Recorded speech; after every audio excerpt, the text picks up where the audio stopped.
Tambalan na!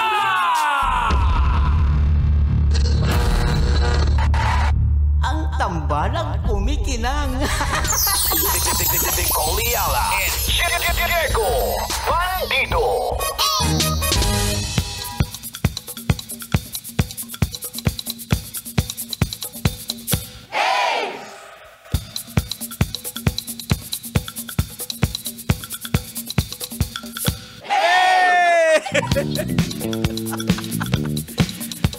Ano na? Ano na?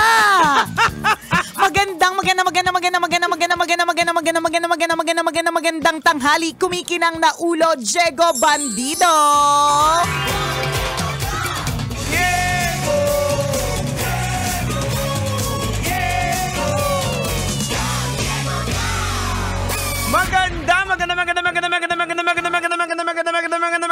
Magandang tanghali. Kumikinang ina.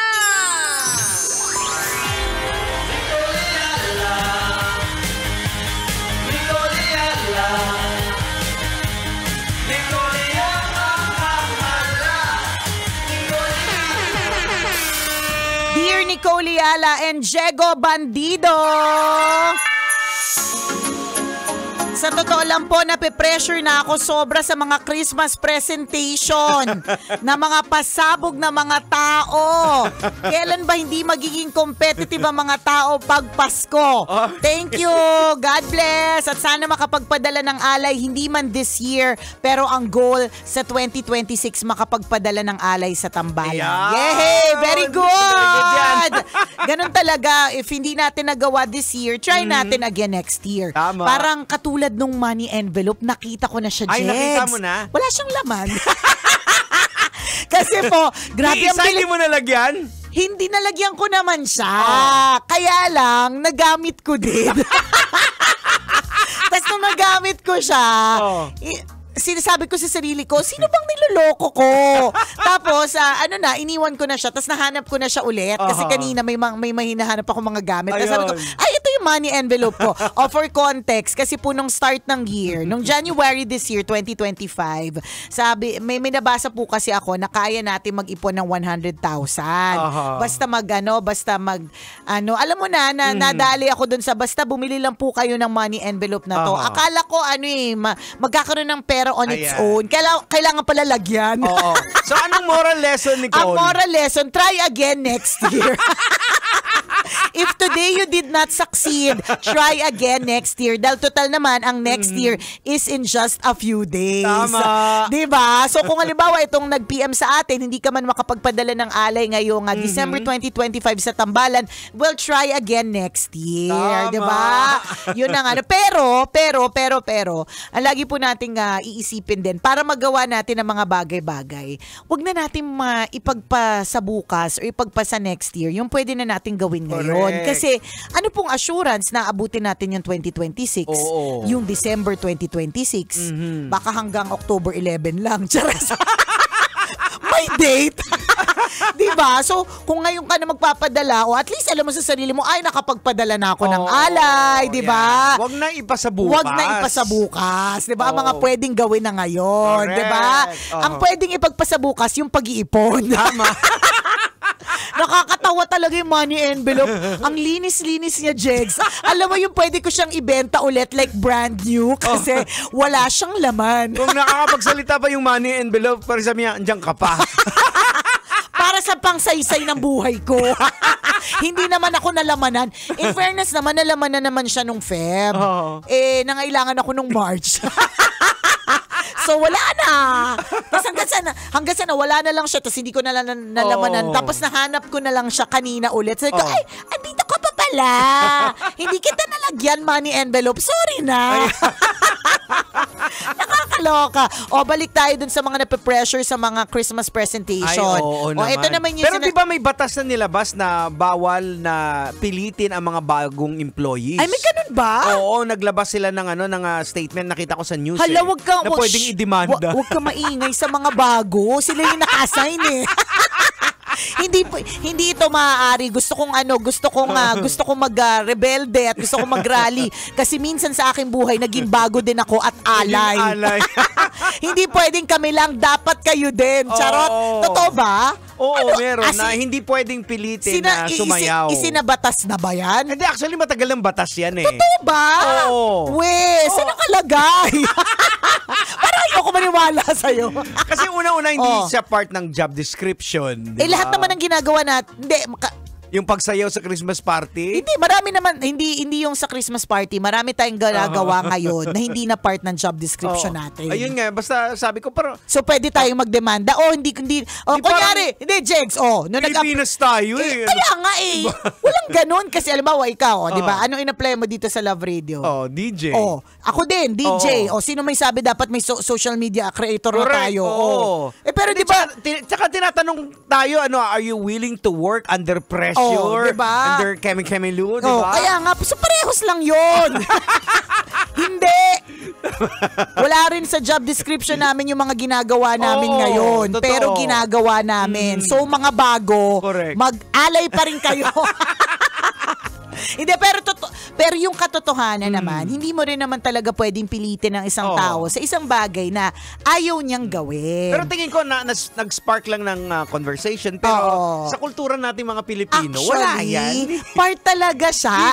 Alam mo sa akin, sa halip na mainis ka at mayamot or ma-pressure, just embrace that this is part of the season.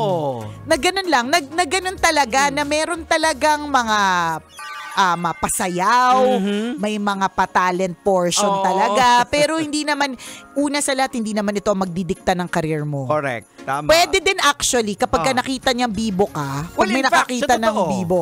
Ito din yung mga way ko minsan na nakita ng boss, pwede pala ka palang yun ang feeling ko, yun yung stress niya.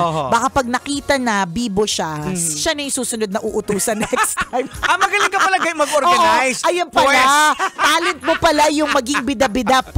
Next year, di ba? Ikaw na ang next organizer.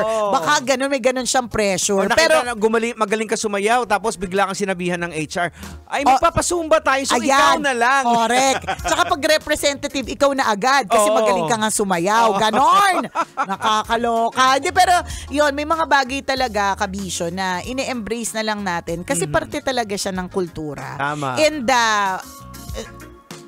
para sa akin, tulong ba yung nag-aklas ka, nagalit ka? I mean, mababago ba yun? Correct. Hindi hindi naman titigil yung Christmas presentation porque may isang naiinis dahil may mga bida-bida. Hindi, tuloy pa rin siya. Pag ganyan ka, hindi ka team player. Kaya nga, next time di ka rin isasali. Hindi ka na ayain. Kami nga, kaya nga, medyo na-late kami sa kakasigaw dito. Dahil busy kami dahil sa aming line dance.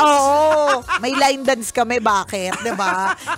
Alam mo, para sa akin, join it, diba? Sumali ka, gawin mong parte ng buhay mo yan. Kasi gano'n na talaga. May mga bagay na choose your battles. Yeah. Yun lang yun. So, itong battle na ito na galit ka kapag ka Christmas presentation, naiinis ka pag may bida-bida, it's a battle that you will lose. Kasi hindi ito hindi ito mawawala. Sa bawat Pinoy na Christmas party, kung gusto mo mga ibang bansa ka na ang celebration nila ng Pasko ay mismong 25. Tapos pagkatapos nun, wala na. Kakain lang sila. Kakain lang sila. Buti nga kung kumain pa. Minsan wala lang. 'Di ba? Minsan wala lang talaga. Yun ang katotohanan. Mga ibang bansa ka. Kung hambang na dito ka sa Pilipinas, kailangan mo lang i-embrace yung kultura na ganun talaga tayo. Yun ang pinaka-importante. Hindi pwede yung kultura yung mag-a-adjust sa'yo. Ikaw ang mag-a-adjust. Ganun talaga you can't win this battle. Yun lang yun. Yun lang siya. This is not just about Christmas. Kahit sa trabaho, di ba? Yes. Kung yung kultura sa trabaho talagang maloko lahat, biro-biro lahat, tapos ikaw medyo sensitive ka, nakapasok ka dyan, mag-a-adjust ka rin din. Ikaw din yung mag-a-adjust. Oo. Alam mo, actually, pwede ka namang makipaglaban. Pwede mo naman, kasi yan din yung problema. Yun katotohanan din. Yun yung problema. Kultura na kasi to Ito na yun Yan, ang oo. kinalakihan natin Pero meron din naman mga pwedeng baguhin. Yan, oo. Diba? Na, ano bang example ng kultura na, kunyari, ayaw ko mag-example. Naabangan kita. Inaabangan ko. Nakaabang si Diego. Talagang tahimik siya. Ano na naman kaya sasabihin ni Nicole na ikakapahamak niya? I'm waiting. Naghihintay si Diego. Kita-kita ko yung mata mo. Ayaw ka na. Hindi. Walang example na magaganap na Okay, yun. next. Hindi. May mga kultura talaga na parang it's about time na mag-change siya. Halimbawa, yung mga negative na naging kultura. Correct. Yung mga So, babaguhin natin. Yes, yung mga ganun. Kapag ka negative masyado ang nagiging effect nito, kunyari, yung chismisan. yan, yung mga ganyan. Yan, pwede Safe, nating, safe safe. Kasi lahat meron yan. So, si Diego, kita ko abangers Ano na naman kayang susplok nitong si Nicole Ayala na ikakapahamak niya na naman. Huling-huli na naman si Nicole sa sariling bibig. Yung ganon. So, may mga ganyan. Pero merong mga kultura na there's no use na labanan. Kasi yun na siya talaga. So, katulad nitong Christmas parties, Christmas presentation, Christmas contest. Ano na yan, parte na yan. At saka masaya naman siya.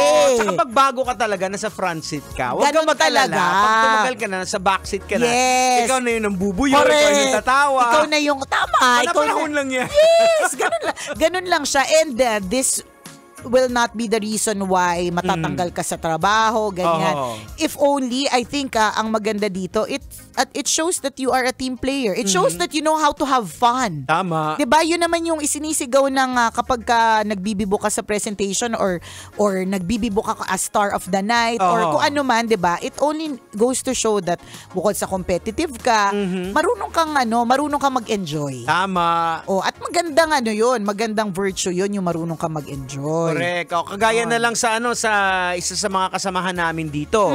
Naakala namin ang pinakamagaling kumanta dito si Conyo Bicolano. Ayun. Si Junior, si Herms. Oo, si Hermie pala kumanta. ang pinakamagaling. Akala Shower me with your love! Pero, 'di ba, nang dahil doon, makita mo na grabe naman yung dedication. Kahit alam niya talagang may mga mababasag na mga plato at kubyertos na mahuhulog kapag kakumanta siya, pero go pa rin. So it only shows na yung karakter mo, you know you can have fun. Correct. You're a fun person to be with. Hindi kayong laging inis pag Pasko, hindi ka Grinch. Ano yung The Grinch ba 'yon? O The Grudge? Basta yun na yun. Isa si Rap, yung bago nating engineer. Nag-rap, di ba? Tapos biglang sumayaw. Tingnan yung mo. TikTok craze. Correct. Ano ba yung sinayaw niya? Alam mo ba yung title nun? Hindi kasi pagbago, hindi ko alam. Kung Pambata makarena yan. Alam ko yan. Pambata Pero kung pambata, hindi ko memorize yan. Akala ko, alam mo kasi tuwan-tuwa ka kunya. Hindi kasi natutuwa ako sa kanya. Kasi very animated yung sayaw. Oo. Tsaka yung para bang G-Force siya. Habang ginagawa niya yung dance, para bang G-Force. Diba? And para sa akin, it's an example of, ang ganda naman ng karakter nito. Na kaya niya to have fun. Kaya niya nga humarap sa mga tao kahit na alam mong, diba? In short, walang hiya. Walang hiya. Yan. At nakakatuwa yung mga taong walang hiya. Isa sa mga kultura po sa Love Radio. Correct. Yung mga walang hiya. Diba? Ganun lang yun. So, babalik tayo dun sa'yo. Huwag ka nang mainis. Huwag ka nang ma-pressure. Siguro may pressure lang talaga. Oo, totoo. Pero enjoy. Just laugh about it. If anything, para hindi ka ma-pressure, prepare. Siguro yun yung dahilan kung bakit sometimes we are pressured because we are not prepared. Ako, I would say na there are so many times na kaya ako nape-pressure, kaya pala ako nasi-stress, ay dahil hindi pala ako naghanda. Ayan. Kung sana palang napaghandaan ko, di petics na lang. Oo. Nag-e-enjoy na lang. Ayan. Hindi diba? Hindi ako naghanda Ayan tuloy.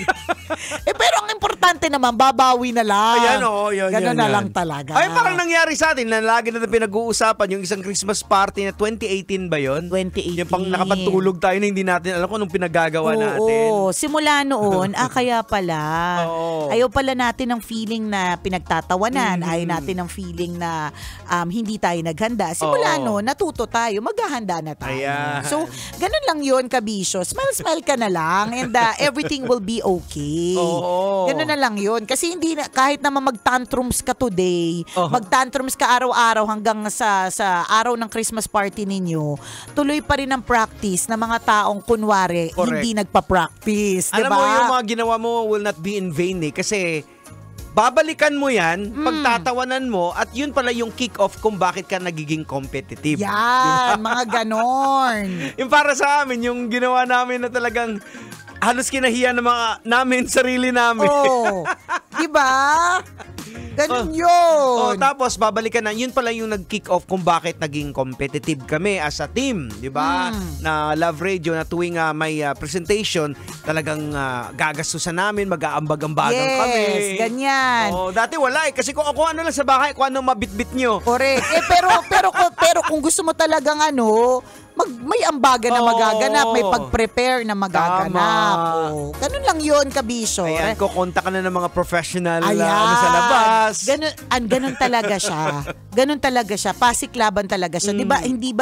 Hindi ba nga minsan magugulat ka, grabe naman yung presentation para sa 5K, 'di ba? Parang para sa 2K or sa 3K, parang laban na laban para sa 3K kasi nga it's not anymore just about the cash prize. Ayan. Swerte kung yung cash prize ay at least 5 digits. Swerte. Pero pagka hindi, it's really just the essence of fun. It's a bragging rights. Bragging rights. Yan. Saka yung masaya lang na ginawa lahat. Saka yung masaya, yung may lahat pa kanan, ikaw lang yung pakaliwa. yung isa pang masaya, you had one job. Paputukin yung popper. Yun lang yung trabaho mo. Yun lang. Paputukin mo yung confetti. Anong nangyari? Di ba? Hindi mo maputok-putok at laging nangyayari to. Every single time, I've hosted so many events. Hindi nung nakaraan nung nag-attend tayo sa Crazy Garden. Oo. Sabi nung Hindi, pinag-uusapan na sabi diba? nila, lalo, grabe ninenervyos ako. Paano pag hindi ito pumutok? True enough. Sabi ko, Hindi talaga. tanggal ka na sa trabaho. Wala ka na trabaho bukas. Pero hindi ba't nakakatawa na lang siya? Hindi naman ito para talagang literal na matatanggal ka sa trabaho. Hindi. Tingin ko nga siguro. Fun lang yan. Tingin ko yung gumawa ng party popper, part ng ginawa, talagang hinirapan. Para nakakatawa. Totoo, kasi parte talaga siya ng trabaho. Parte talaga siya ng kwento. Yun na nga lang yung job ko kasi hindi ako nag-attend ng practice. Hindi pa pumutok. At nangyayari talaga yun. Sana sinaboy ko na lang. Correct. 'Di ba? So just have fun. Yun na lang yun. Yun na lang yun, just have fun. Medyo morbid or negative kung iisipin, pero kung iisipin po natin, for example, na huling Pasko na ito. 'Di ba? Ang pangit mang pakinggan, pero what if this is your last Christmas? Kasi may mga tao na hindi umabot ng Hindi Christmas. naaabot na, hindi na rin naaabutin. So what if this is your last Christmas party, this is your last Pasko, kasi hindi ka... Ang pangit, hindi pa, pero totoo siya, Jegs, ha? Ang pangit niyang pakinggan. Pero what if today is all we have? Hindi mo pa ba ito todo? Correct. Magagalit ka pa ba? Tapos Maiinis nakasimangot pa ba? sasabihin ng tao, sa yung Pasko niya malungkot. Kasi nakasimangot siya. Yan, o diba? Wala na Pag-uusapan ka pa sa burol, ang pangit, diba?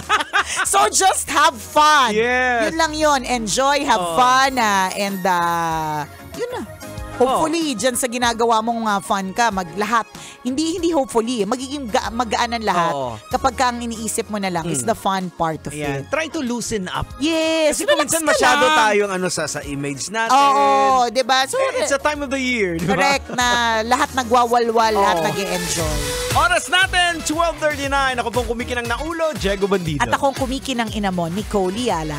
Kailangan pa bang i-memorize yan? Basic!